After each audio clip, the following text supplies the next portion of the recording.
Welcome to the Intimacy Lab. I'm Michelle Renee, an intimacy guide, surrogate partner, and professional cuddler. We're here to talk about intimacy in a much broader view than what you probably think. Most people think about intimacy as sex. We're going to break that apart here. Welcome to the lab. Welcome back to the Intimacy Lab. I'm Michelle Renee, and today I get to introduce you all to my friend and colleague, Jax. Jax, you want to give everybody an intro as to kind of who you are, where you fall in the world, and why on earth, why might we be excited to talk to each other today? Sure. I'm Jax, she, her. I am located in the DMV area, really like the Northeast corridor if needed and if need be. I am a consent and intimacy educator, coach, and companion. Included in that is erotic touch, erotic coaching, and platonic touch and cuddling. And we know each other from all of those circles of people who do. Oh, I also am a will consent facilitator. We know each other from all of those intimacy professional circles and conferences and connected relationships. Yeah. I think we met at a conference, right? In I don't know what year it was, 23, 22, 23? Somewhere around then. Yeah. Yeah. You were doing cool shit in DC. Oh yeah, I'm the founder of DC Cuddle Club. I'm never good at these. I used to be good when I could condense it, but Yeah. I'm the founder of DC Cuddle Club, which also has affiliates in Atlanta and LA. And I think that's probably was the main thing I was doing then. I think so. Yeah. And I was super cool. You were combining kink and cuddling and both two of my loves. So that was fun. I love the sex ed world, and that's what it was. What was it called? Sexologist. Sexology Summit. Yeah. Reba put that on. Yeah. It was good. That was a good time. I met a lot of people that weekend. I love convenings like that because they're either the first time I'm meeting a lot of people or it's a reunion. So there's some conferences I go to and it's a reunion, and it's sometimes where I'm meeting a bunch of new, I guess each one is both. Yeah. I just did Creating Change this weekend, which was both. I met a lot of new people and I saw a lot of people reunion. I imagine. I remember having a lot of friends when I lived in Michigan that would go to Creating Change.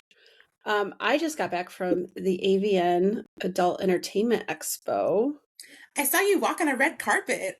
I walked the red carpet for the GAYVNs, which for those at home that don't know, that's the awards for mainly gay male performers. It's such a curious. They put them all together, but my understanding is there were some trans performers that were at the AVN. It's interesting. I was is this going to be a full queer show or is it just gay male? And it seemed like it was just gay male, but it was an experience just hanging out the whole weekend with Alex, who, I don't know, I say he has 12 plus descriptors in my world. I don't even know what to call him. He's the innermost rings of the tree, right? He's right in that center, hearty, juicy middle of it. But he is a coach, and he has a kink podcast that is also educational porn. So it's we did episode 1 together. I was so bummed when the performer on that episode did not want to be on Pornhub. And so my episode is not on Pornhub, but I was I'm going to be on Pornhub. This is amazing. I'm not on Pornhub yet. So we're going to do another episode. I come in as an educator. And so it's the way he does the podcast is it's an education around a specific kink. Mm-hmm. So they have somebody come in kind of like a phone a friend and help set the scene and help prepare Alex for the scene. And then they have the negotiations. They have on the podcast that's easily accessible and free. You have the negotiations and you have the aftercare. The juicy middle is only available through Pornhub is the current space for it. But so it's education. I think he calls it education you can get off to. I like it. Yeah. I love that. So I've he's a heard of a couple performer. people that do things similar. So like Yeah. I love any opportunity to like show that, because you know we love to say as educators we love to say like porn is not education, and a lot of people are being educated through porn. Mm-hmm. So like Yeah. those opportunities to like marry the two. There's somebody I met, I think at that same summit that I met you at, that does something similar in Europe. I know King and Jasmine sometimes they like do Mm-hmm. they film like their like pre-negotiations ahead. I just love that because It then you makes it can more get it real. in one space. Mm-hmm. Interesting with him is that, so because he was a performer, he got to have access to, we went as helping out with an exhibitor table called Dr. Tush, and it's an aftercare product that is all over the body, but they badge it in separate containers for like anal play, vulva play, nipple play, right? But it's really all the same product. Uh-huh. And then yes. I recently, so I teach classes at Lotus Blooms sometimes, and Mm-hmm. I taught a strap-on play class, Mm-hmm. and they carry it. And I was asking, I was like, well, what's the Oh, difference in the different ones? But like the active ingredient is the same. So I it's very, yeah. very recently was made familiar with I this. sold it all weekend, right? And it's like what was so interesting. So for those at home, maybe I'll put up a promo code by the time this thing goes out. It is primarily a hydrogel, which is used in hospitals for burn recovery, skin repair, things like that, plus a little bit of peppermint just for a little bit of cooling and antibacterial properties. And you can use it anywhere on your body, right? So I was sitting there and putting it on my hangnails. Like, could I heal up this skin right here, right? It can be used anywhere. And then they have a product that's badged either as kink or spank, same base product, but they add arnica and a little vitamin E. So to us kinksters, we're like, arnica, yeah, we know all about that, right? So what was interesting about sitting there and like selling a product to vendors, and then there was also some fans that came into our space because we were in this like mixed use space. The amount of performers that came in and raved about how much they loved it, I was like, if anybody knows what's effective for overuse, it's going to be Yes. a porn performer, right? Like, yeah. So that's how I got in. And then with Alex having credentials as also being a performer, we got to go into the models lounge. Well, he basically brought me in with him, and we did some time in there. He had a shift with Pineapple Support in there supporting the models, and then which is a space that's dedicated so the fans, they can get away from the general population there. They serve food and water and all that kind of just caretaking stuff. And then so because of that, we got to get into the GAYVN. So we got to walk the red carpet. We'll never do it again. It was such a long wait. But what was kind of really yummy about it was all of these primarily cis men. There was this, well, first of all, I was invisible because I was around gay men all weekend, and it's a little bit of a break. It's kind of, it's nice and it's weird. You miss getting a little bit of attention at some point, because if Alex wasn't introducing me, I'm pretty sure they would have never even asked me my name in a lot of those spaces. That's been my experience. But they've either worked together or in some way they know each other. So there's this flirtation.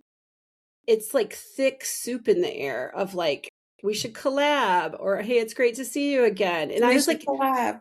yeah, I just like, that's gonna be my new pickup line for like, we should hook up. We should collab.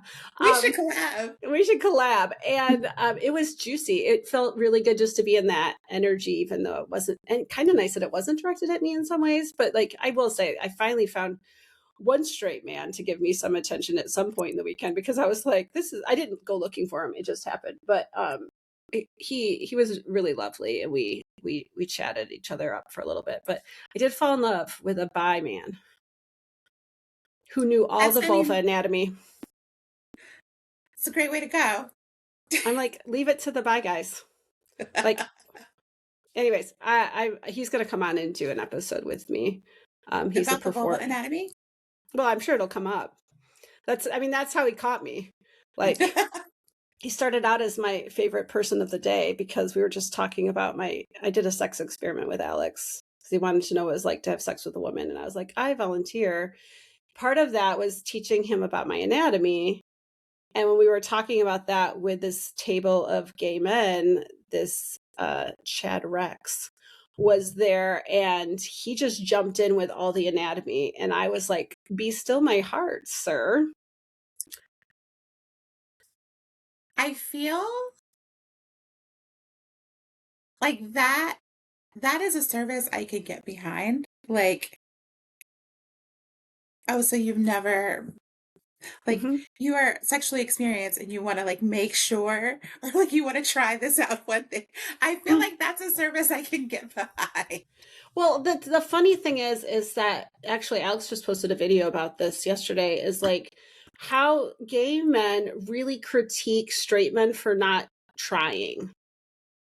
Right? How do Mm-hmm. you know if you haven't tried? Kind of, ooh, like, why are you so stuck on just only being with women kind of attitude? And he's like, we do the exact same thing. We do the exact same thing. He's like, all it did, me having this experience with Michelle, was I had a good time and I really understood my orientation better.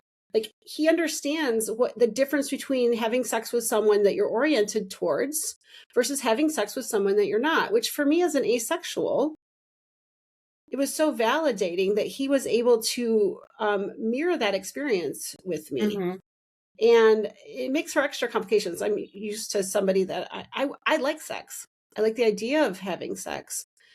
Do I need to have it with this one specific person? In a curiosity way, maybe, but not in like what I deem to be necessarily sexual attraction. I'm attracted to them for lots of different reasons.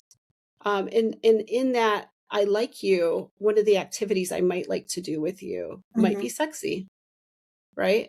And so for us, it was just really interesting. And I love how he's bringing that kind of, what would happen if you just stepped outside of your norm and was curious. So that's the name of his podcast too, is Kink Curious. So Kink it works. Curious. Can I start being a dork right now? We haven't even got to the dork part, but yes, please bring the dork. It's the same with spoilers, I guess. It's the same experience when like Shane is like trying to have sex with Rose and he's like, yeah, this is fine, I'll do it. And I was listening to, I think, gay men podcasters or something on Instagram say it was like, we get to experience what it's like to like be fulfilled and be attracted and this and like know that like, yeah, I've tried this thing and it's not Mm-hmm. working for me, but this is like my thing. Mm-hmm.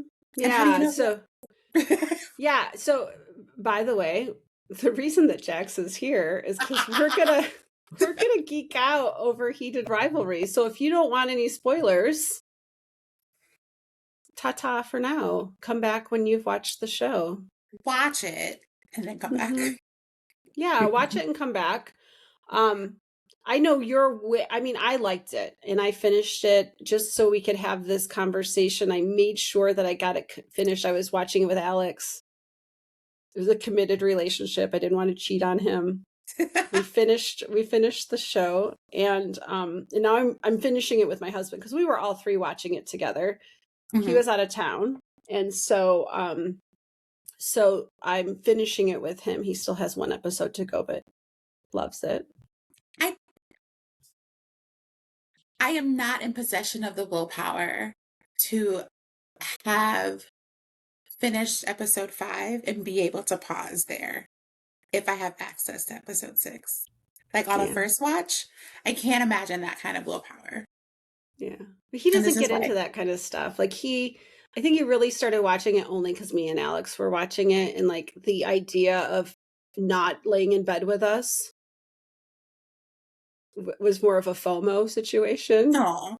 I think he wanted it. It was cute. I'd go out and get snacks and I'd come back in and he'd be all curled up, cuddled up with Alex. It was very sweet. I have my own little, gay romance happening in my bed, and I'm not mad about it. That sounds like the best way to watch the show. There was a point the second time we got together to watch it, all three of us, there was a point where I was like, whoa, that was hot. Should we just like pause and like get that second round three-way? Like we've the original sex experiment was a three-way. And I was like, we've been saying we should do a second coming, And there was that moment where I was like, this is kind of a little precursor.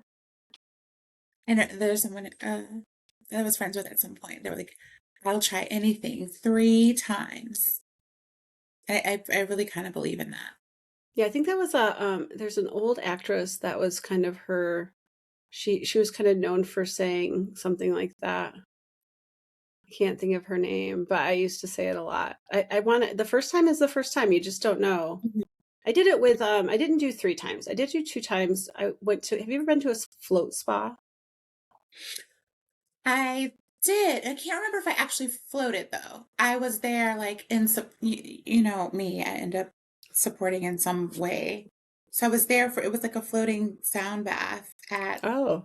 um is that what you mean? Or like you mean like one of those float chambers? Yeah, the float chambers, but No, I have not done that. well, I don't really like water. I'm not a What? I love being next to it. You'll Hmm. find me at the beach, not in the water unless I have to pee. That's what I say, is I only go in as far as I need to go in to pee. It's because I'm at Black's. It's a nude beach here.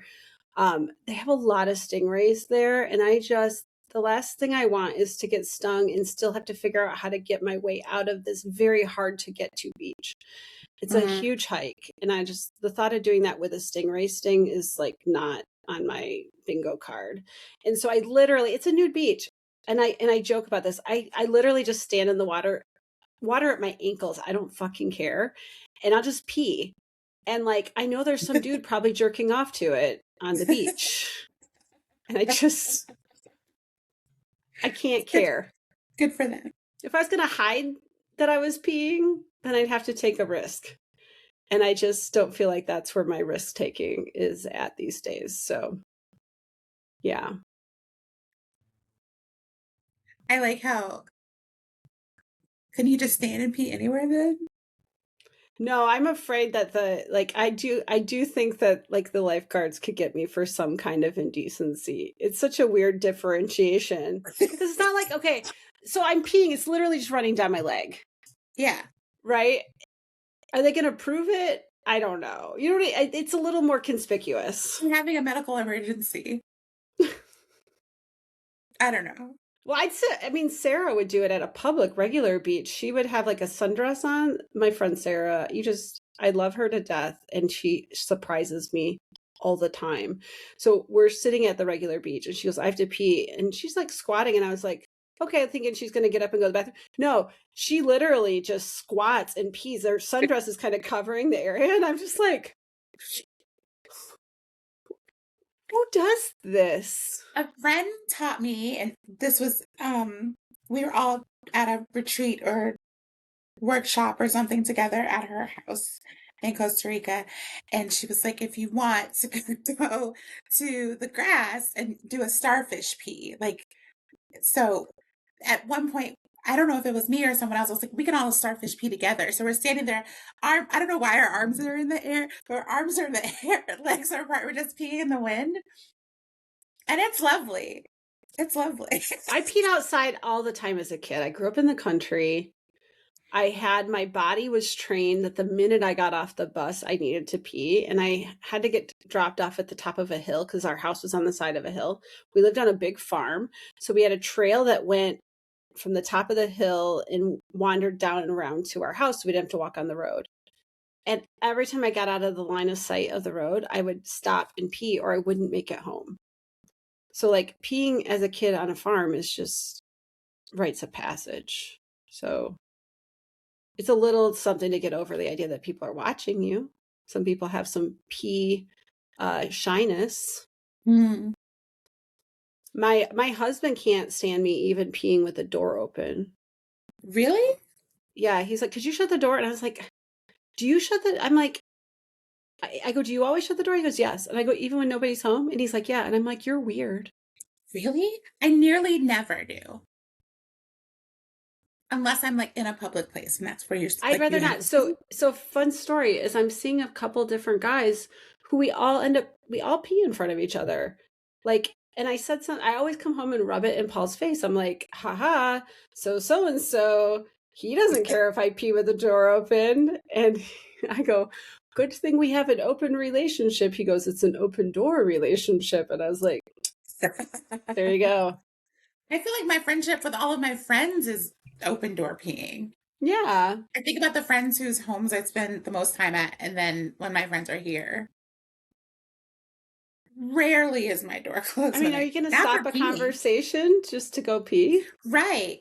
And I think about particularly one of my friends, there's usually a group of us there at any given moment. So someone's in the shower, someone's doing makeup, someone's just hanging out chatting with us, and someone is peeing Yeah. most of the time. I feel like we spend Yeah. a lot of time in our bathroom. Yeah.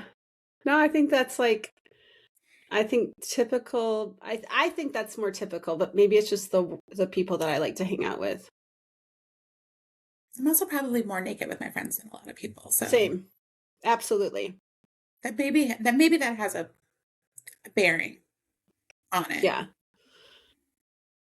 Maybe. I think I don't know. I mean, I don't think I grew up in a house where we shut the door when we peed, but I can't really say for I sure. I think we did. Yeah. I think the door was closed when I peed I when want I to was poop growing up. in private. I'm a poop in private kind of person. I Yeah. well, there's there's one person I two people I think I've pooped in front of. And I remember like I had a living partner at some point and they were like upset because I had pooped in front of someone else and I was like, no, I won't. I'm not gonna poop in front of you. I don't want that. I don't want that. The levels of Um, intimacy, right? yeah, I don't want that. It's too I think there's some intimacy that is hurtful potentially, like um you get too comfortable in front of people sometimes, like Hmm. yeah, I think I don't remember if I pooped in front of my first husband, but I definitely wiped. And I remember he teased me about it, but I had a With big old wiping? booty. I had a big butt to get around, and he would make fun of the contorted facial expressions I would have while I was reaching for it. And I was like, "Get out! I just can't." So I'm like, I'm shy because of that, probably more than anything else. Yeah, yeah, not in that context. And I also feel like, I mean, poop is poop and like butts are butts and like there's things that happen with butts not related to poop that sometimes can involve poop Yeah. and sitting and pooping in the room alone is my right. Yeah, no, I am not moving on that boundary. There's no ask is high enough for that one for me. I will do I'm a GGG girl, but like good giving and game, but not for that. Um okay. Well, we just there's so much I could talk to you about and I'm just like, ah. And I just saw you. What? We just had coffee for hours not that long ago. So Like 2 weeks, more than 3. that, but not much. I don't know. Yeah, probably 3. But You know how time has been passing over in this parts. well, you've been iced in. I've been iced That's a in. terrible word to use right now. You have been, I've been yeah, we've iced in all, with my I've been iced in with my hockey boys and saying fuck ice all anytime we that, have you gotten. have like ice coming at you in all directions I know. lately. Some of it's good, some of it's bad.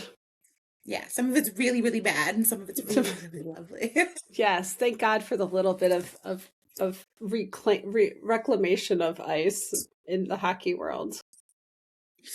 I don't Yes. know. Okay, so I know we're here to talk about a specific scene. Yes. That was your ask to me when we were sitting at coffee. Yes. You were like, "Oh my god, I need to talk about this. I need to talk about this." What, like, we talked about what platforms you could use, and then you're like, "You have a podcast," and I was like, "Yes, we can talk about it here, absolutely." So, how do we Yes. want to set this up? Do you want to go straight to the scene? I am curious since you finished it, since I spoke to you. So I'm curious about how you feel about it.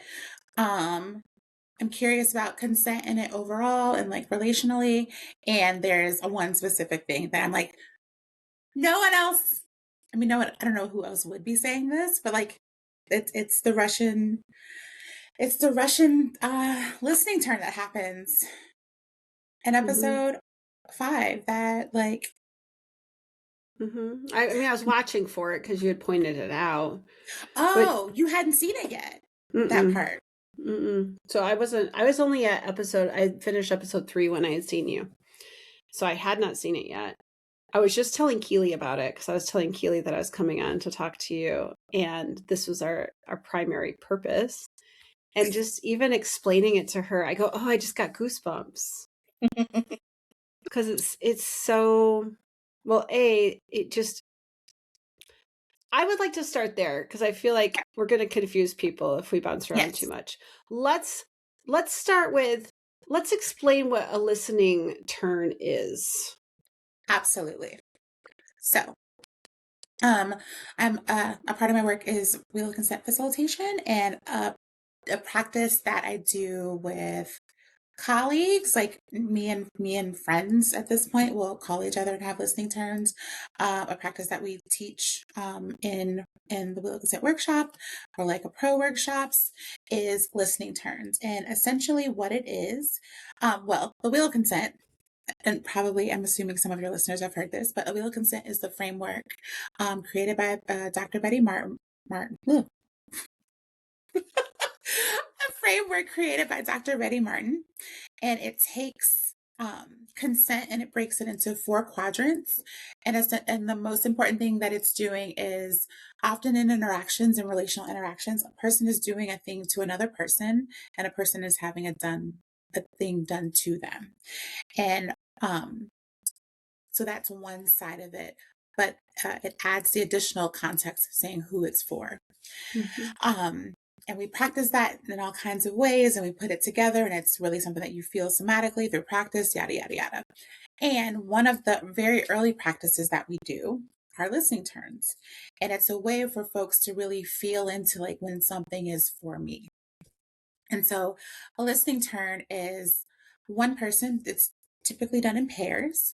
One person has the time, the space, um, to receive the gift of someone else's attention.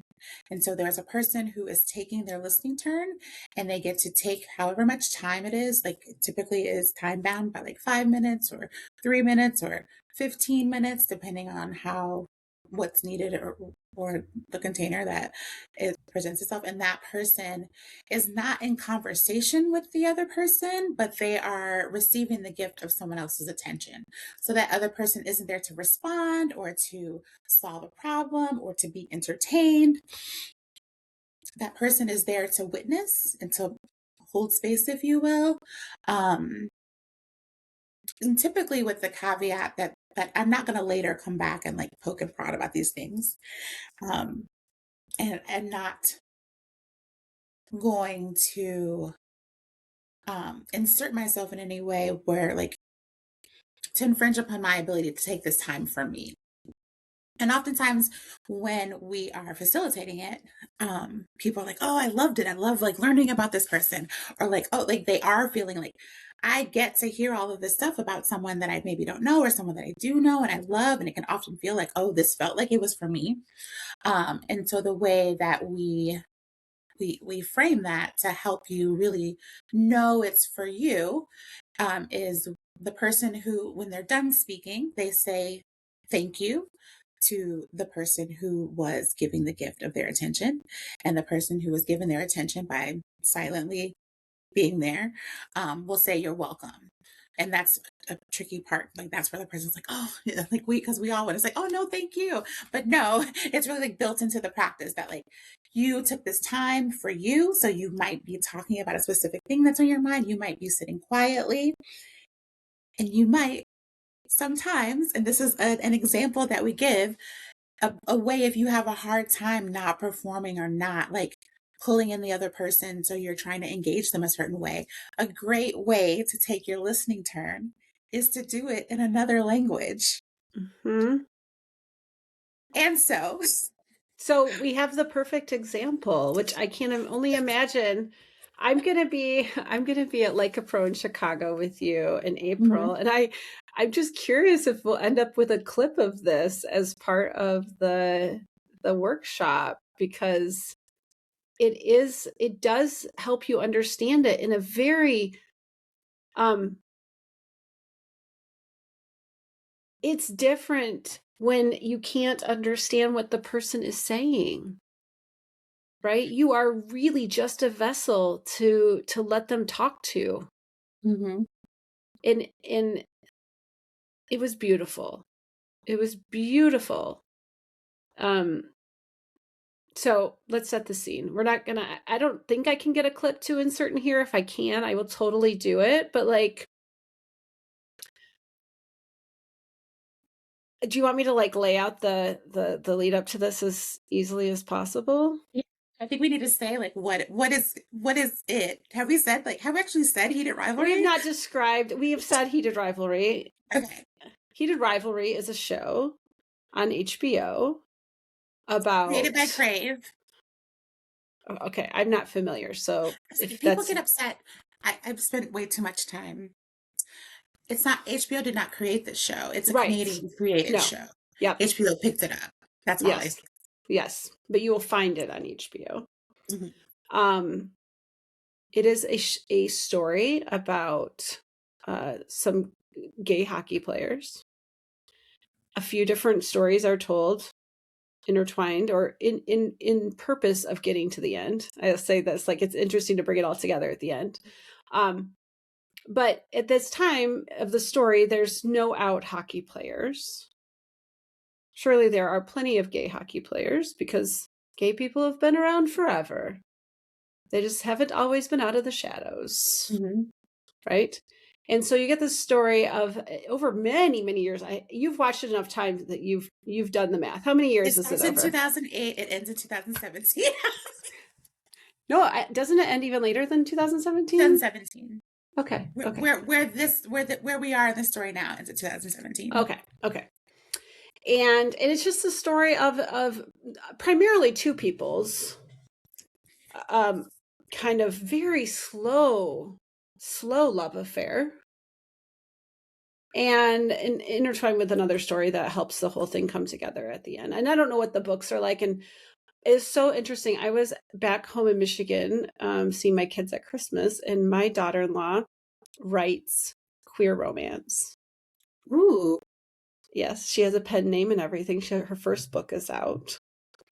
And she said to me, I'm so excited because one of my favorite book series got made into a television show and it's so good. And I said, oh, what's that? And she goes, Heated Rivalry. And I go, oh my God, I'm watching it too. Right? Like, and I didn't, I go, they're books? And she's like, yes. And like showed me. So I have them on my Audible that I might eventually try. I really love reading for information, but I'm so curious to see how things compare.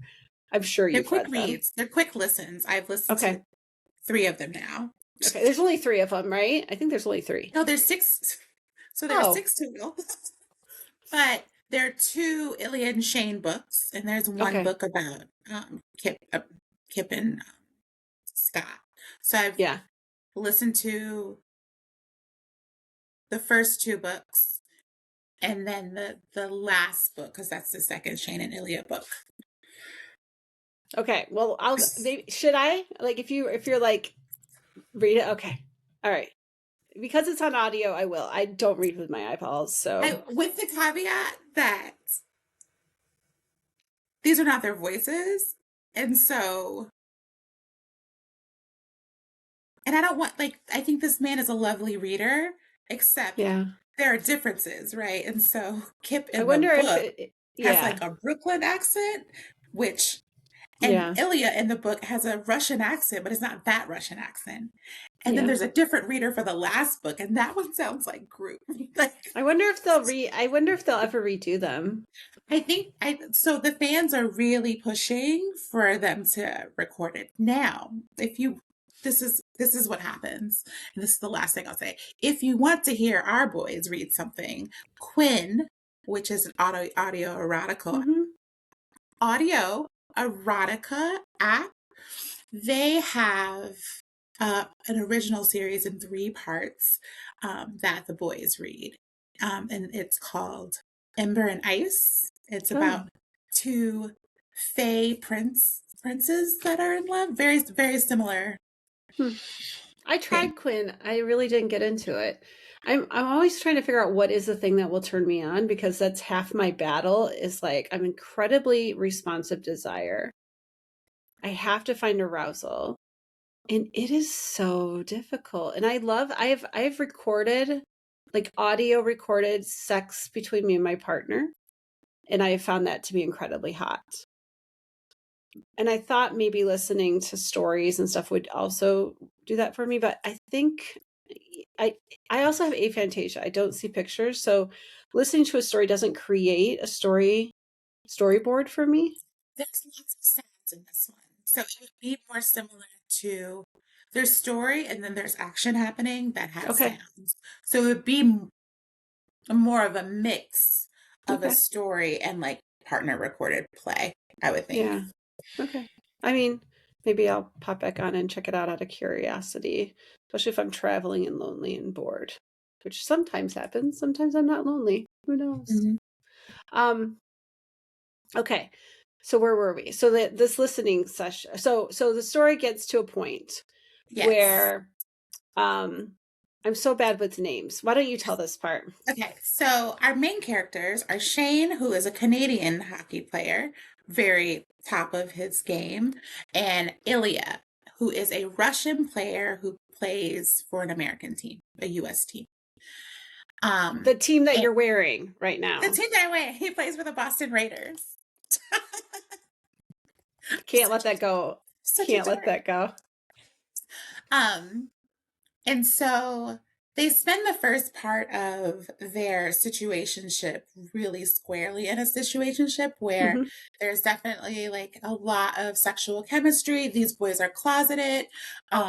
These boys are closeted to the point where, for one, the Russian, it's dangerous. He Mhm. is bisexual, but his connections that still remain to Russia make it dangerous politically and otherwise for him to come out. And for the other, our sweet baby Shane, I think he's just figuring out he's very much an iliosexual in that like he's in the closet, but I think he's still somewhat in the closet to himself 8 years into this Well, love there's affair. that moment where he goes, I have to tell you something. I'm gay. Have you heard? I mean, what are your thoughts about Shane being autistic? I think it's very coded. And so the really beautiful thing is the actor who plays Shane is his father is autistic. Mm, Um, and I think I've read where Rachel, the writer, she was what that was not her intention, but when she got that feedback, she was like, "Oh yeah, this makes sense." So she wrote it that way, and it's interpretive, and I think it's really lovely. mhm. I I think where and I've seen a lot of folks who are neurodivergent and autistic on the autism spectrum who've said like they really love this. I always get I always like the caveat that like that's not how all autistic No. people are going to show up, and that's several of folks that I have dealt with or know, and sometimes I felt like I've shown up. I see myself in both characters a lot, Mhm. um, and so I think it's a really lovely interpretation of yes um the autism spectrum, and yes, just like the spectrum of how it is we show up and communicate and feel comfortable in interpersonal relations, period. um you have one actor or one character who has all of this baggage from his life and like is lacking all of these like interpersonal like love and support from family. And then you have this other person who has this more like an internal struggle of like how to communicate, but who's surrounded by love and family and how that makes it so impossible for them to communicate with each other at their baseline, and they have to figure out what that is over time as they are drawn to each other in ways where they can't deny the fact that they're in love with each other, and they're going to have to communicate in order to get to where they need to be happy. I know we're taking the ADHD route to getting to this story. I want to acknowledge that because now I want to stay off of that. Do you think so? I noticed there was a mixed feeling in me with Shane. There was a feeling of, is that internalized homophobia? Like there's a lot of shame that I feel like I'm seeing show up in some of those after sex moments, right? We have that post nut clarity or whatever you want to refer to it as. But The then I'm post also, confusion for our boy too. yeah, there's, but also like, I'm also thinking about that moment in the elevator where he starts to type a message of like, we never even kissed or whatever the message was there. And then I'm like, okay, so am I reading it wrong? Is it not shame or is it more confusion as to what is happening here because it's so disjointed? I pretty squarely read it in confusion. Um, Much more than shame. And not that the shame doesn't exist. I the way I read, so I've listened to the book and I've Mm-hmm. watched the show now, and so specifically in the realm of the show, the way that I see Shane is that I don't think he's spent much time thinking about his sexuality. I think he's Mm-hmm. only spent time thinking about who and how he wants to show up in the world in the context of the things that he's good at. And Mm-hmm. I think there's lots of if I think about a life where like I wasn't seeking out pleasure or people that I'm interested in because I had not come across people I was interested in or brought me Mm-hmm. pleasure, how my gauge for what's supposed to happen might largely be dictated by the one object of my affection. And Yeah. so when I think about how sweet and lovely Ilya can be to Shane in some moments, and how at different moments, I think Ilya both is guarded, is worried about all of the things that it would mean for him to show up and be in love with this man, and not for nothing in the ways in which he realizes he can and can't open up to Shane. I think Shane is not without fault in Ilya's inability to speak to him, because the times where he does bring up like, oh, like family for me is not the same family that is like bringing you joy and sunshine, and you're not understanding this, so maybe I can't lay this at your feet because I don't think you can handle it. Yeah. And so I think the way that Ilya deals with Shane is he's measuring what he's giving to this Mm-hmm. boy at any given moment. And Shane doesn't have anything else to go off. Like, Yeah. you gave me the most beautiful first sexual experience of my life. And the next time it was like very like kinky, but like um Distant. emotionally separated. And so that would confuse the fuck out of me if I don't Mm-hmm. have any other context for how this is supposed to be. I'm going to take a real quick pause in our episode today and just say thank you, listeners, for being here. If you are a listener of the Intimacy Lab podcast and you'd like to try going through some of these questions with me, guess what? I decided to make it an offer. You can learn more at intimacylabpodcast.com. I'm going to offer 30-minute and 60-minute options to get intimate with me. Join me on a video call where we will go through our own We're Not Really Stranger cards and get to know each other. It's a great place to practice. So if you want to practice getting intimate with your words, go over to the intimacylabpodcast.com and sign up for a call. Now back to this episode. When I go back to thinking about the times that Shane's like, oh, I gotta go, or oh, we can't do this, I think because he doesn't have so yes, there's some homophobia in there, but it's also confusion as like, you never, I came into this kind of like taking your lead, and you never actually gave me the rules and the roadmap for what we're doing and what's allowed and what's not. And for where he sits, what feels like this is me opening up, or this is like, hey, I like you, from the ways that I can show it, it feels like that part's not allowed. So it's confusing me when you're making me sandwiches and being very sweet to me. Well, I don't know how to deal with this. especially if you don't know how to read between the lines, right? I'm just thinking about autistic characteristics or Yeah. just some neurodivergence. I've been diagnosed with ADHD. I don't feel like when I read stuff about ADHD, I don't resonate with it. When I read stuff about ADHD, I'm all over it. So I'm gonna just say I'm ADHD, and I totally get. I think I do. We just had the COVID meeting the other day. Somebody makes a joke, and I don't take it as I don't realize it's a joke, and I'm confused, and it doesn't make sense to me. And I'm like, I don't. And they're like, it's a joke, Michelle. And I'm like, oh, it's that thing with my brain, right?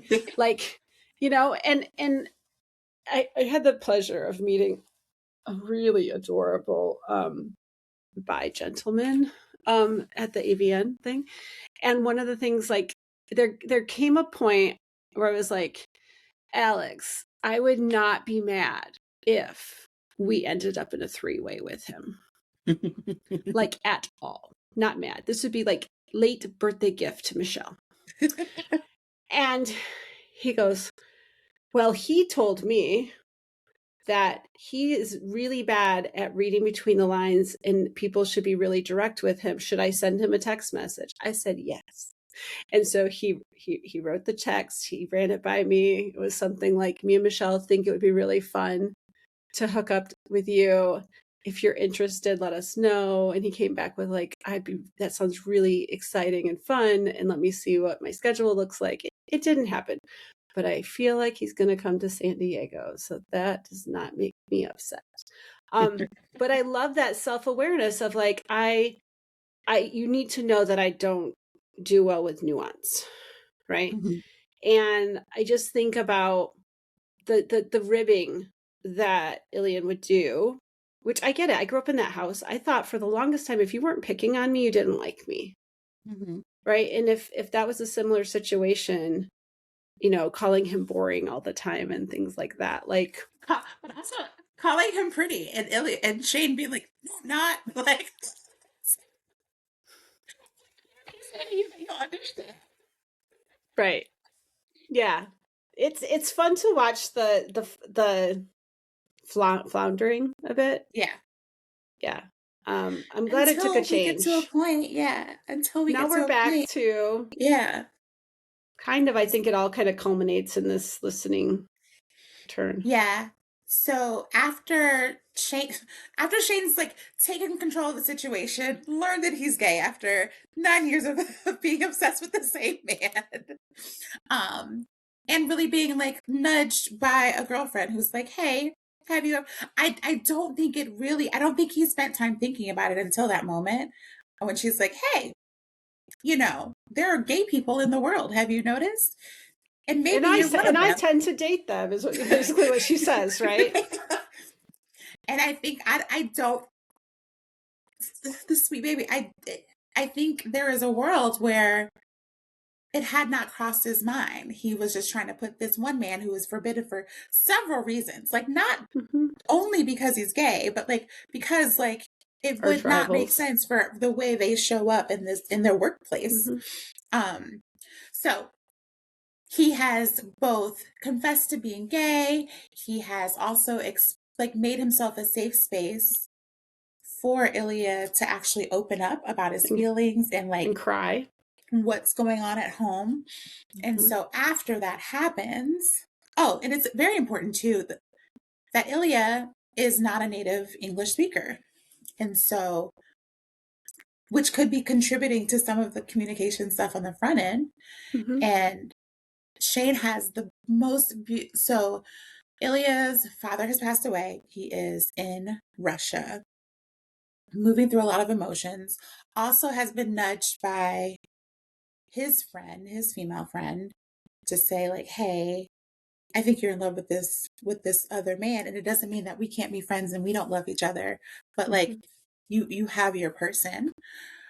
Um, and so Ilya reaches out to Shane for comfort, um, and something that Ilya expresses in that interaction, like he wants to share what's going on. There's so much going on that has nothing to do with their relationship. It's just, I don't have friends that I can express this way to. You have made yourself a safe space in this way. And oh, by the way, it's hard for me to express in this language. It's not my native tongue. Well, I'm tired. I heard like I'm tired. I don't have the energy to do Mm-hmm. this in English. Yeah. Which ends up, I think, being such a accidental bonus for him because he got to say everything he wanted to say Mm-hmm. and not worry that it's not being received. It's being received energetically, but it's not being, the data is not being processed. Mm-hmm. And yes, so Shane, sweet baby Shane goes, how about you get out everything you need to? And it doesn't, like, essentially, it doesn't matter that I can't understand you. I can still be here, hold this space for you. You might feel better if you get it out of your system with me witnessing. Mm. And it's so good. It's so good. And so much is talked about, like, so I think the discourse online is like, well, why wouldn't he Google Translate? Because that's not the point.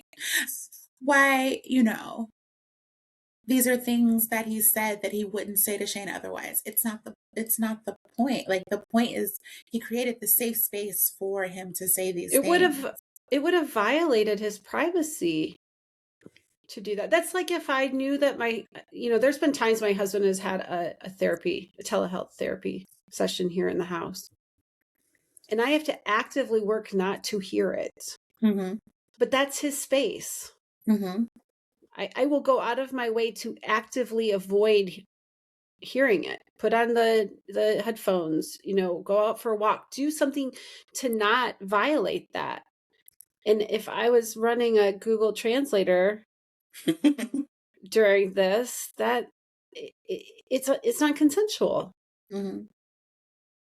And when you're breaking down who's it for, like, yeah, it would be helpful for Shane, even if he presented it that way, even if it was consensual, if he presents it like you can speak and I'll Google Translate and I may have feedback or something.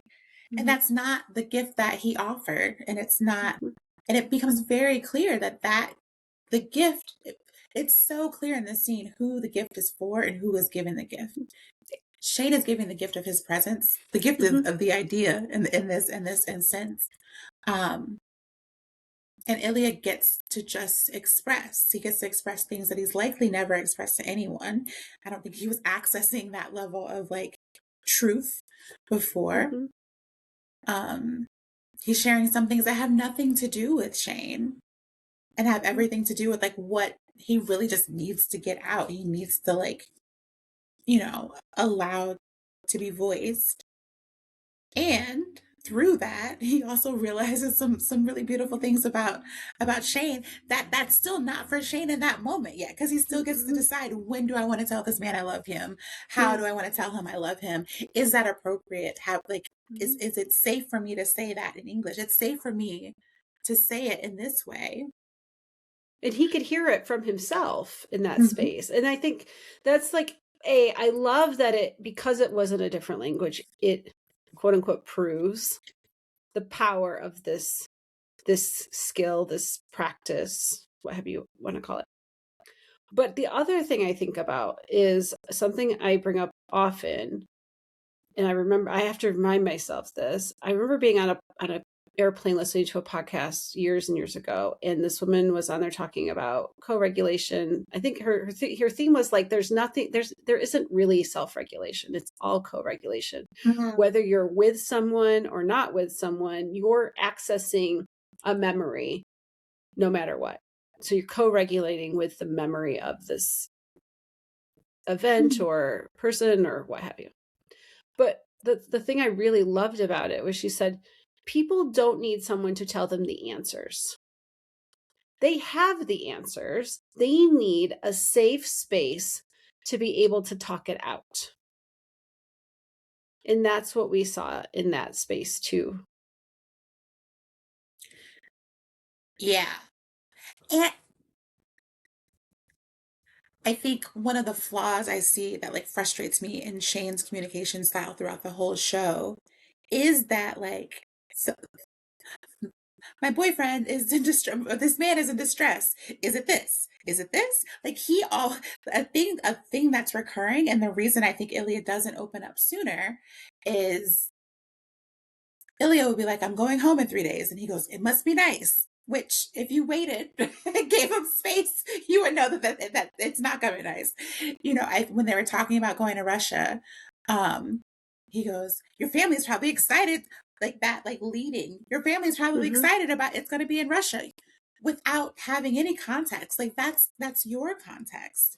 When I think he very slowly understands the complications that exist trying to be queer in Russia.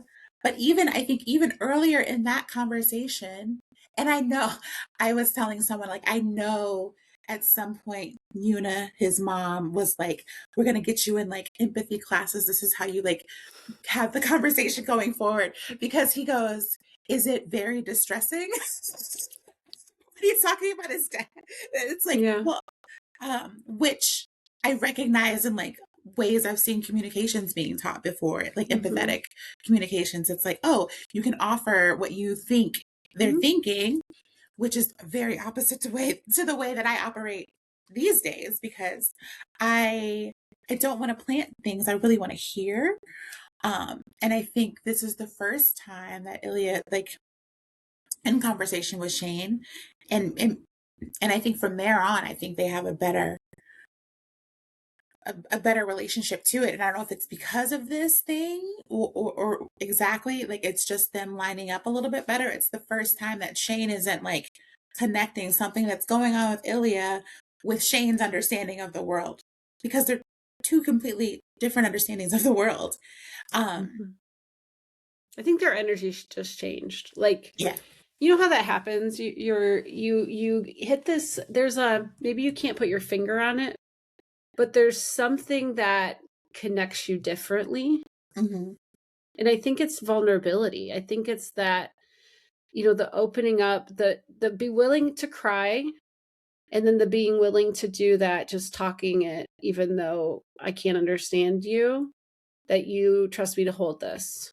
Mm-hmm. Right? I think that is received in that moment. It just changes things. Mm-hmm. There's a safety that's enforced or reinforced or solidified or strengthened, maybe. Proven. Yeah. It's no longer a situationship. It's not vague. There's like a clarity to it, even though they don't know how to move forward. Yeah, they're still working out the words, but I think in that episode, and particularly in that conversation, they figure out that they're each other's people. I think when Ilya calls him in the first place, I think that's where they know, because that's not a thing that they were doing before. No. And he's like, here I am in a place of need, and I know where I can get support. And I'm going to do it despite like whatever has been stopping me from doing that in the past. Okay, question. Yes. In the book. Yes. In the books. Yes. Is their communication really that spread out and sparse? Or do they elaborate more? Like, I want to believe they had to talk, they had to share something more than that. No. So I think honestly, so what's happening in episode 4, where they're like more, I really love the show. I really love how the show brought it to life. In the book, they're fucking more. They're fucking like in the early parts of the season, they have like an unspoken of not fucking, like when it's like, essentially I'm thinking everything after All-Star Game. So I think like All-Star Game is probably like mid-season. And so after that, they're like, okay, seriously. No, yeah, it's serious. We can't. Because I also had this like, isn't there like some rules for men in sports, like you don't fuck before a game because it makes you weak? Yeah, for playoffs. Like They talk about it. yeah, I feel like I've seen that even in high school. It was like a thing of like it will ruin your game because like your strength is depleted and your Yeah. legs are wobbly, or I don't know what the hell. Like I don't know anybody having that. Mid-air ejaculation and orgasm conflation and I was conversation. gonna It's say always I didn't have that great of sex in high school to worry about my legs not failing me at sports, but also I feel like high school boys are ejaculating all the time. That's what I mean. I don't have kids, but I I feel like assume I feel everything. All of media tells me that the baby boys are as soon as they I'm can. sad I wasn't. Like I was a late bloomer. Like I wasn't actively pursuing any of that back then, but I always assumed my boys were. I also don't. I have some assumptions around how soon they can control not doing it too. So like, between um nocturnal emissions and showering, I feel like I don't know. I think pop culture and my friends who have boys would just lead you to believe that there's a couple of years where there's like nonstop I mean, ejaculation there was happening. a point, but it was later in the teens that I sent my son lubricant. Wasn't living with him, but yeah, I was like, I'm gonna send you some lube. I feel like you're the second mom I've heard do that in the like last 6 months. Well, if you work with enough penises that have never had lubricant, Oh. like when I was doing surrogate partner therapy, I got a lot of like delayed sexual debut is the kind way to put it. And I always say, like, that was part of my intake of like, how do you masturbate? Tell me, are you using lube? Are you using your hand? And the first thing I would do is like, you've got to start using lube. You need to start using a sleeve to retrain your penis to what sensations could feel like. Because when you've overstimulated the area, that it just is going to take something that a vagina can't do. If you're going to get to penetrative vaginal sex, like you're going to need to learn how to experience lubrication and not have the death grip happening. Can I name that in the book there's lots of lube? Good. I mean, I saw the spit. I saw the spit scene. And there's that part of me that went, oh.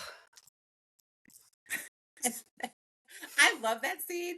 In the book also, there's this idea of like pre-cum being like, I don't know, so much more than what it could possibly be. That's my one maybe with the book. It's just like, oh, he's I like, don't know. I've been with some people that have a lot of pre-cum. I think pre-cum is a delightful thing. I just want to name that. I can't think of it being enough to lube two penises. No, or for anal sex. Oh no! So yeah, no, not for anal sex. But yeah, in the book, apparently Shane is a very wet boy with the pre-cum, but there's lube in like every room. There's lube all over the place. Yeah, I also just I do want to like circle back to like listening terms. So that is a beautiful example, and I want people to know that it's a great thing to practice with friends, particularly when we don't want advice. We just want to work through something, or we just want space to name things. It's great to go back and forth. It's a great way to start a meeting, or like with a business partner. It's a great thing to do with a lover. I'm sure it would be a delightful thing to do with a child. So to allow a child space to like have their little pulpit. Yeah. With the caveat that like it's non-retributionary and it's not like this isn't going to be the subject of the of the rest of the evening because I voiced some things. I might be in the mood to talk about more about it, or I might not. Yeah, because that's not part of it, right? There's not Right. a response. And I get to say, I get to place those parameters on it too. Like, I want to tell you this thing, but like, can you be in the room and not look at me? I want to say this thing, but like, um, can you not look me directly in my eyes? Or I'm okay with like natural responses and nods, or like, please don't nod and like seem like you're agreeing with everything. That's gonna throw me off. Mm-hmm. And people can also like set up their own limits. The person who's giving the gift can set their own limits around like, yeah, I'm down to hear anything except for about the president because like I don't have the spoons to hear that shit. I'm down to hear anything that's not Mm-hmm. inclusive of violence. I'm down to hear anything that's not spoilers. Right. Maybe I'm down to hear anything that's not about me. We Yep. can, like, that's the thing. I think if we're going to give like a quick primer, if somebody wanted to jump into this, Mm-hmm. set a time limit, Set a time limit. start short.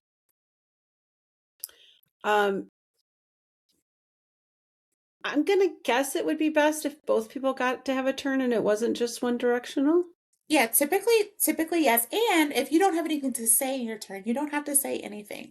No, you can You could practice sit there. silence. You can practice silence. You can end it at any time. Mm-hmm. You can be complete. um, yeah. You could eye gaze. You could, it's your time. You get to do what you want with it. Mm-hmm. And then, yeah, think ahead about what your parameters are. Maybe don't jump into the deep end of the pool in the first listening turn, right? Like you've been through Cuddleist training. We have a thing in there.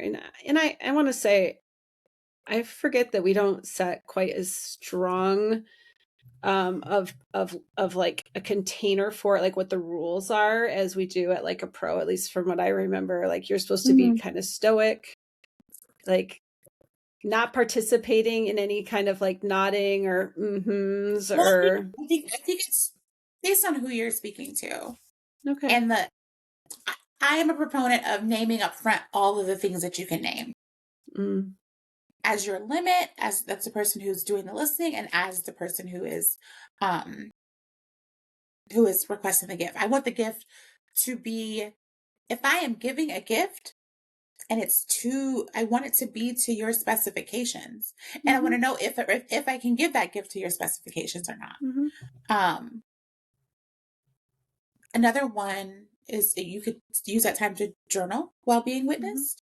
So if I do have a lot to say about you, and I don't want to say them about you, and I don't know another language, maybe I'm journaling. Yeah. While being witnessed, while having the gift of your presence. Yeah.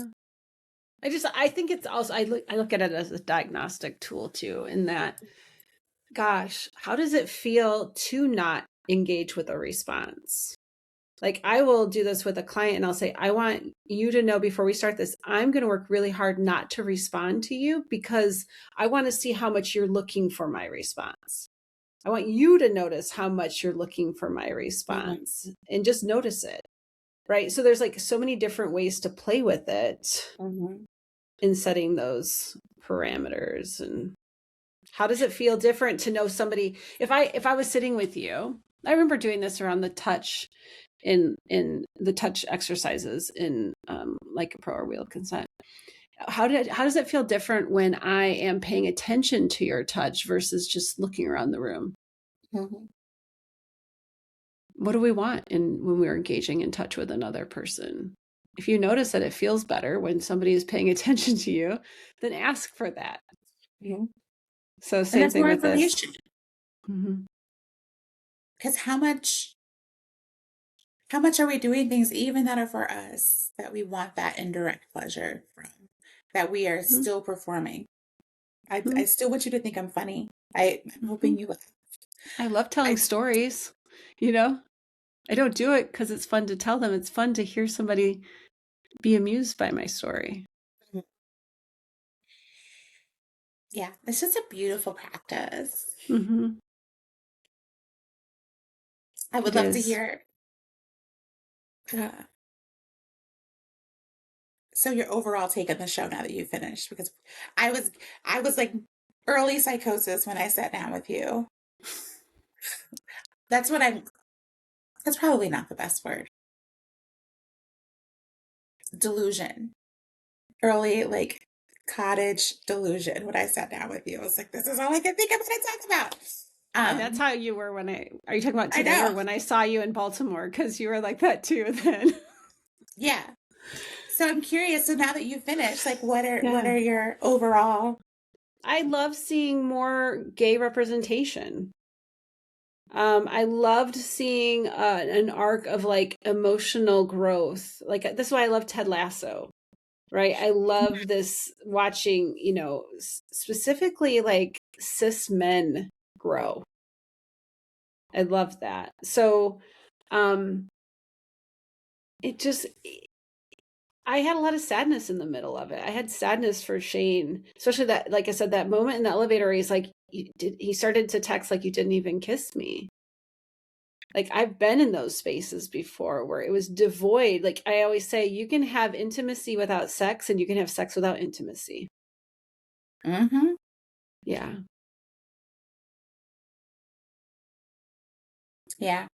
Yeah. And it was sad for me because I know that's like an old behavior that I would have engaged in a previous life, where now I think I can't imagine getting all the way through an experience and not have like been like, time out. This isn't working for me, or I'm noticing that like you're not kissing me. Some people don't like kissing, but you've been with this person before. And he has kissed you. Yeah. There's Yeah. like that's their second time after that first time, which like these are the most beautiful kisses that have ever existed. And then you get nothing. And he doesn't feel empowered in that moment to speak up as much as Ilya does a great job. I think so I look at everything in terms of consent, right? There's so many like beautiful examples. And for me, that like that listening turn, um, is an example of how consent can work in a way that's like very specific and very clearly outlined. But I think as much as Ilya has created this consistency and checking in with Shane about how things feel and if he's okay, conversely, Shane hasn't learned yet that he can also speak up for the things that he wants. He can also kiss him. Like he's like, well, he's in this mode of going along with He's a what this person, passenger. I really want to please this person. I really want to show up the way that they want me to show up. That he's not even hasn't taken a moment to say like, it's not like, why haven't I kissed him? Why am I not showing up in this space that's reserved for the only little bit of pleasures that I allow myself in a year? Okay, Why? so I'm just thinking about what it's like to be a young sports star who's been doing this game for, you know, since he could stand up. I imagine he was in skates, right? And there isn't choice in that space, right? And so I'm just thinking about my own journey. And like, I remember I was in a call with Madeline Guinazzo back in the day, bitching about why is it that this is back in early years of cuddling, and why is it every man comes for a cuddling session and they're all looking for sex? They're all trying to get sex, even though we say over and over again, this isn't what the space is for. And she went on about, you know, men being socialized to ask for what they want, and women being socialized to I always stumble on the word, not negotiate, but there's a term for it. Needless to say, in that, as somebody who didn't ask for what I wanted, I never had to know what I wanted. And that's easier in some ways, right? And I had this moment where I went, oh shit, I have not asked for anything in this relationship. It's the same relationship I'm in now as the person I ended up marrying, but we had been together for maybe 2 years at that point. And I was just going along. I was Mhm. there was no part of me, I didn't want to rock the boat. It was good enough. And so we never had that first difficult conversation where this was the first time where I thought, okay, I'm going to ask for something. And if he says no, we might have to break up. Mhm. And that's really hard to do the first time. And I said, I got off the call and I go, Paul, we need to have a conversation. I realize I've never asked you for anything. And so we got on a call and I said, we were poly, and I said, I think I really want to try just being in an open relationship and not polyamory. Like, I don't want to deal with the complexities of you trying to build all these other relationships. And Mhm. he wasn't very good at our relationship, let alone like juggling multiples. And it was like we did everything backwards. Like most people start monogamy and they're like, we should open up and then we should be poly. And we're like, we started as poly and then we eventually tried monogamy and then went back to open. Like we've gone up and down the scale. And I just had the guts to just say it. And he went, yeah, we can try that. And then it's like, and then the next time it's a little bit easier to have that conversation where I have an ask around my own needs. And it's so it doesn't happen fast as much as we try. I know in my work, and I'm guessing we have so much overlap in our This work. is this is the reason this work exists, because Yeah. 40-year-old men, women, but primarily women, 40, 50-year-old women are like, yeah, I've been married and things are cool and everything we do is the way he decided we do it. And those things aren't working anymore. Or I really want to try this other thing and I have no idea. I don't have context for asking for those things. Or I haven't given myself permission to want anything in the first place that's outside of the things that have been presented to me. And then the question becomes why, right? There's lots of reasons why, but sometimes the reasons are because I just like we have these wounds from when we're children. And we were trying to keep everything together in our family, or you couldn't rock the boat. It wasn't safe to speak up. Like there's so many different reasons. And then we get to an age where it's like, oh shit, how much time have I missed out on? Because I haven't realized that I'm still acting from this younger part. Whew, maybe I can adjust course. But you got to take the first step, and it's the scariest one. And sometimes this was cool, but I didn't get the one thing that I really wanted. And how do I move differently after this? Yeah. I mean, there is always... It takes like realizing like, oh, wait a minute. What I thought was happening and what was actually happening didn't meet my needs. Yeah. And how did we get here? And that's okay, because we get to have the little autopsy on it. And then go back out and do it. You just got to practice. You got to put the training wheels on. And with the expectation that it's not going to go necessarily smoothly the first time. We're going to stumble and chicken out. Yeah. And that it's easy. It might be easier with this partner than it was with this partner. I think, oh my gosh, the people that try to fix established relationships, like I always say, like, God, I love the Wheel of Consent and how it would revolutionize relationships. And I love that y'all are getting so many therapists in the training, because I do think it's such an interesting paradigm to acknowledge in a relationship of like, it's a practice. We don't have to live in it all the time, but like just being able to like notice what you notice when working with the Wheel of Consent and the question of who is it for. Eye-opening. Or am I in agreement, or am I in like some like vague expectation that hasn't been?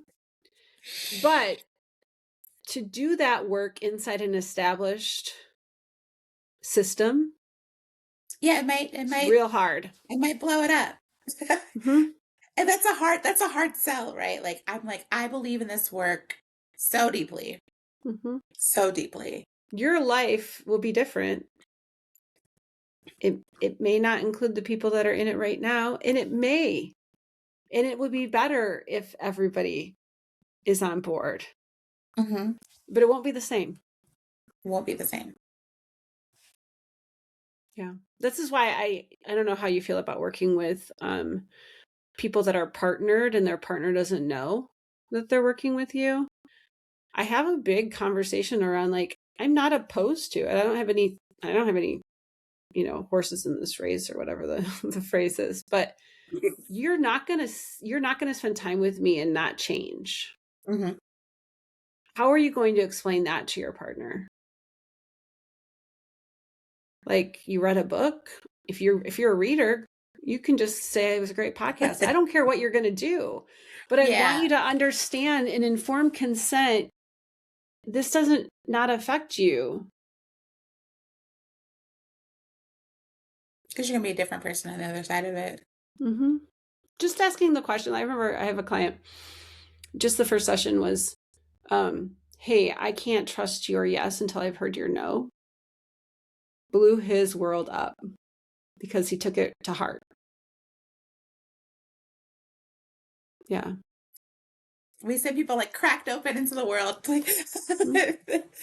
and it makes it hard. But that's why all of these things are practices Mm-hmm. that are might be easier to practice with someone like you. Yeah. Might be I think easier I'm to going practice with on, someone like me. I think we're at 4 years of work together, and it's still a work in progress, right? Like, it's still a work in progress for me. And that's why I don't think it ends. Yeah. We just get better at it. Smoother. And then we start new relationships with people we want to impress, and we're like, oh no, but I'm gonna have to be honest in me. Can I make this a confessional space? And I'm going to say it out loud because I want to hold myself accountable for it. It's really interesting. I have been in with my husband for 10 years. Really earned secure attachment in this relationship. I come from more of a, I don't know, I say disorganized. Some people say I'm not disorganized. I'm whatever. Anyways, I don't know. It doesn't matter. What tends to happen is I'm the opposite of whatever other person I'm with, right? If somebody comes at me super, super like anxious, I'm super avoidant. If somebody comes at me really avoidant, I'm super anxious. And it has been so nice to sit back and relax with my husband. And I've gotten to this place that I'm getting so like trusting, which my first marriage blew up in not a really pretty way. So it was hard to kind of get back to that space of feeling like I'm good here. And then I started getting, ever since right before my 50th birthday, I've been way more sexually active with a variety of partners. And occasionally a little bit of anxious Michelle pops up. Mm. And like the other day, I had a really lovely time with somebody that I've kind of knew in passing, not really very much. And I was like, we should hang out. We spent a ton of time talking. Like, he came over at like 4:30 in the afternoon. Didn't leave till 2 in the morning. There were sexy times by the end of it. But probably a couple hours tops, maybe, of that. But the level of intimacy, because of all that talking, like just learning about each other, and then the quality, and I kept saying, I can't describe what you feel like. It's such a different combination of experiences for me. It was like, he was very firm and slow in his touch. Like, it was very intentional, and it was very just, there was so much energy behind it. It was very intoxicating. And I found myself waking up the next morning with such an intimacy hangover, and the doubt that flooded in. I haven't felt oh my God, did he have a good time? Do you think he'll call me? Like, any of those anxious feelings, I have not felt those in so long. And I was like, what the fuck is going on with you, Michelle? And I called a friend and I talked it through, and where I came to is like, I enjoyed it so much that I'm actually invested in hoping that he feels the same way, right? Like, and I haven't felt that. Like, I'm pretty easy breezy, love my friends. It's fun to be sexy with my friends, and they're more established as my friends. Yeah. I know where I sit with them, and in this person, it's all up in the air, and I'm like being very patient. And I didn't act on those anxious feelings. I didn't. Young Michelle would have been like somehow trying to manipulate him into like telling me how was it. And one of my friends goes, "Why don't you just ask him?" And I'm like, "Because I'm not going to do that, especially not in text."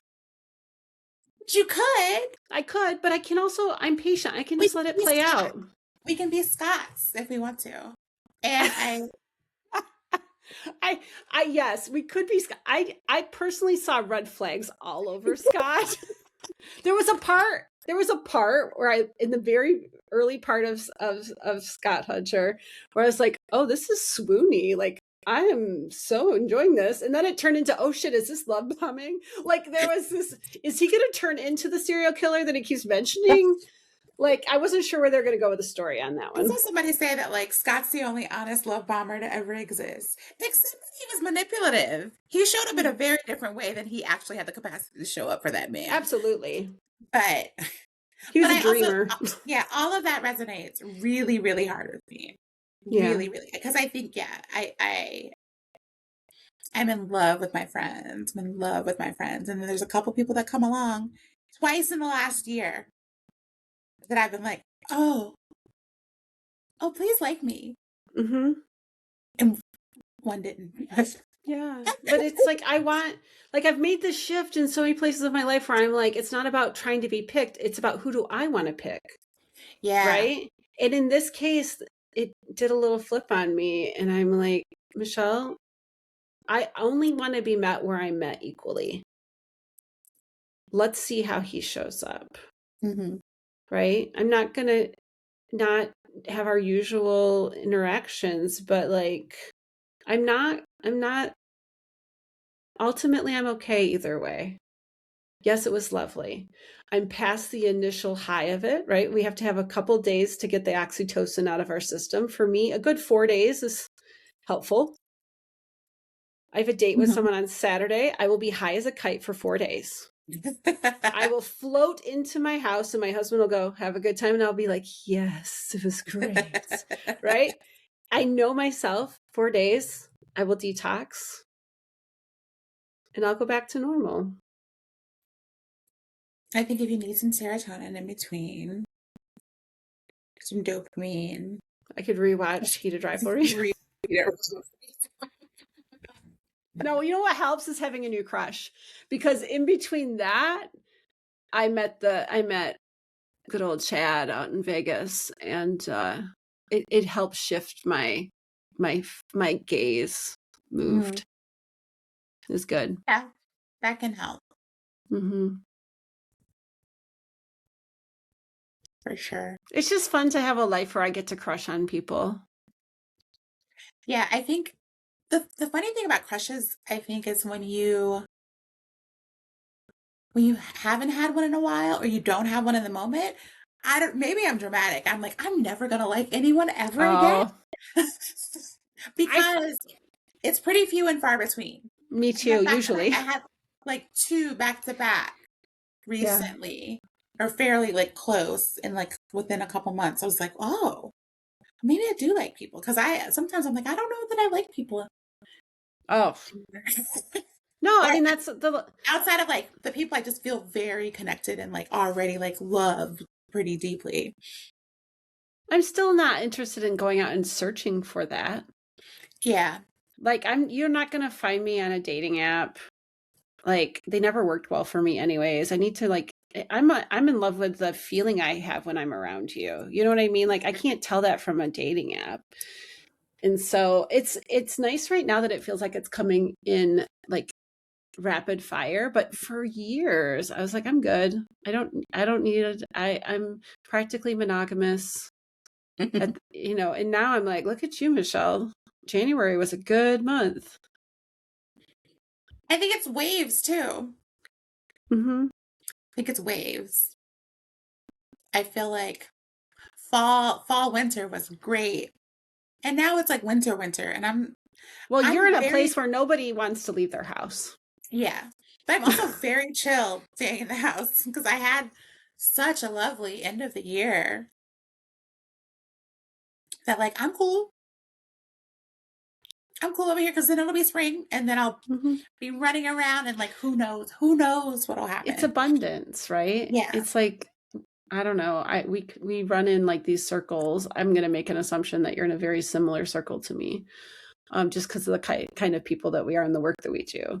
Like I have a wonderful bubble, and while the world is fucking falling apart, it's a weird space of like people go, "How are you?"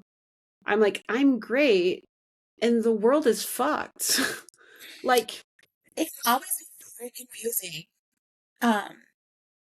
But yeah, I very much feel that way. Like the world, this country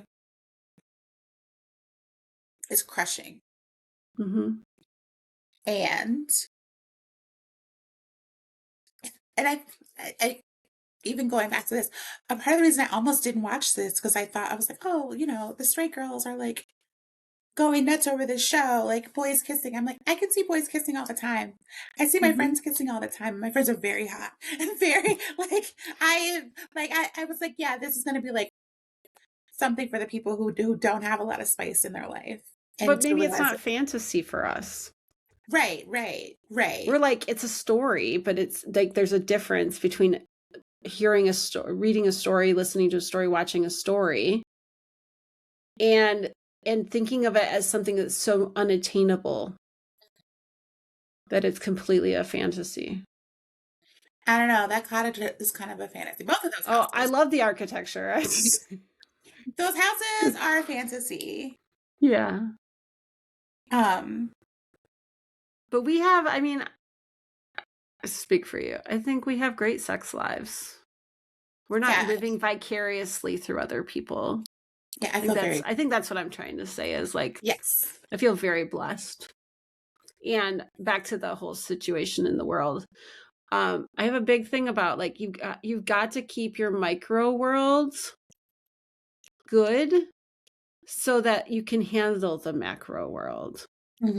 If you haven't got a good micro world and the macro world's fucked, like, yeah, that's hard. It's hard. Agreed. Yeah. Agreed. And so my like little thing that I'm doing after like coming out of Creating Change and like really spending some time with folks from Minnesota who are like doing the work on the ground there as activists and healers is I'm like meeting my neighbors and they're helping me shovel snow and I'm like, passing along salt. That's been my like what I'm doing now. Because outside of just my people that I love, I want more people that I am accountable to in my like actual geography wise. Yeah. Because I don't know what's to come. So I just want to be that. Like I'm meeting my neighbors now. That's my like thing. Yeah. I took a really early morning call one day from I wouldn't say, not a close friend, a acquaintance who had just come home from a protest and was really disturbed by what he witnessed and just wondered if I could just listen. And I was like, absolutely. Like, and so I jumped on a call. I was on the East Coast. It was like 6 a.m. on the East Coast, and it was 3 a.m. back here. And it was like, I can't be out there, but it feels good to like support you with this phone call. Yeah. Are you giving the gift of your attention? My attention and my affection and every gift that I think I do well. Yeah. Jax, thanks for joining me, and I'm glad I could create a space for you to get all geeky about the boys. You're so cute. Me. You're so cute. Thanks. Yeah, I appreciate it so much. I love your enthusiasm. It's just absolutely delightful. Anything else? Oh, you know what? where can people find you if they're like, this Jax, I want to follow them and maybe work with them and whatnots? So, on the internet everywhere, I'm Touched by Jax. So like Instagram, website, Facebook. Also DC or cuddleclubs.com or touchedbyjax.com. I see folks one-on-one. I also do workshops. I will come and teach workshops. And I think that what I don't have links for and stuff yet, I think I'm actually going to do like a little mini series on like Wheel of Consent and Heated Rivalry, because I think there's some other things in there to touch on. And if you want to see me like a pro, so I'll be at a couple of like a pros coming up. So in Chicago in April, in North Carolina in March. So if you like really want to geek out on this, so if you are interested in the workshops that I will host, follow me on the internet or joining my mailing list. March, I think, will be my next online offering. And if you want some longer time with the practice, looking at like a pro on the School of Consent.com or org, I don't know. I think it's org. Yeah. I always say like a pro is my absolute favorite training that I've taken. Me too. That's why I do like at this point I think I'm doing maybe 6 this year. No, wow. 4. I'm doing a lot this year. Yeah. The 2 that are open for registration are those, but I'm going to be at several of them this year. Cool. Awesome. Well, thanks for joining us. And thanks everybody for listening to us ramble on. I call this my voyeur podcast, where you just get to sit and listen to me talk to my friends. Yeah. Send me all of the juicy memes. I probably already have them, but like if anybody wants to like just nerd out on Heated Rivalry. You know how you always had that friend where you send certain stuff to? You're like, I want to be your friend. I want to be your Heated Rivalry friend. Stuff, and most of it I've already seen, and I'm like, I just want more people to like join the lunacy with me. Whatever brings us joy. Awesome. Thank you. Thank you for joining us. If you'd like to comment, pose a question, or learn more about the guests often featured on the show, visit us at intimacylabpodcast.com. Please also take a moment to review us on your favorite podcast app. It's one of the best ways to show your support. As for me, you can find out more about my work at meetmichellerenee.com, as well as on most social medias at meetmichellerenee. Let's connect again soon.